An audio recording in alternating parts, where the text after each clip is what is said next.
comes after okay. university. But this question is about many advantages to this policy. This question is about how you're going to vote. Sure. And what I was saying is, of course, it's not an ideal situation, but as a party, we are going to have that discussion.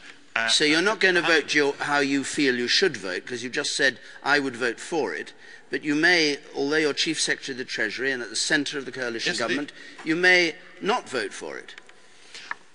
What I've been saying is that we're having a collective discussion as a party about what our position is on this. I respect my colleagues enough not to set out how I might vote before we do that. But you're a minister, a senior minister in the government. As a democratic political party, we take our decisions, as we did when we signed up to the coalition agreement, collectively. I think that's the right way to take those. But hang on, Danny. That's the right way to take those decisions. I've worked very hard as a Liberal Democrat on this policy to try and ensure that it is as fair and positive a policy, particularly for the most disadvantaged students. But you might wash your hands of it. I won't wash my hands of it. Well, you will if you abstain. I'm seeking to try and persuade my colleagues to support it. But at the end of the day, we haven't reached a view as a party yet, and we're going through a process as a democratic party, not imposing something as a leadership on our colleagues. This is one of the very few areas. I mean, I led the Liberal Democrat negotiating team in the coalition agreement. There were only one or two areas that we identified in advance would be difficult. We explicitly said in the coalition agreement that Liberal Democrats could abstain. So it's quite right that we have that debate. But look, I've worked very hard to ensure that this policy is a fair one, and I really think that it is. No, hold on a second, King, because you've had a good go. Yeah, John Sargent. I have to say, I'm sorry, Danny, but this is a pathetic position to be in.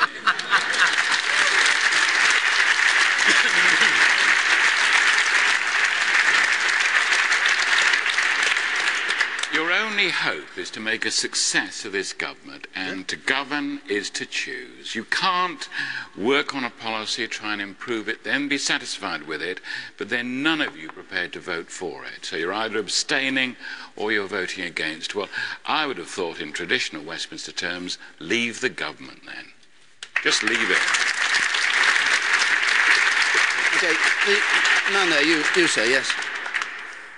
Danny, it is absolutely disgusting that you're ignoring the pleas of thousands, tens of thousands of students, academics and sixth formers. Absolutely disgusting. Shame on you and your party for turning blue. Nadine.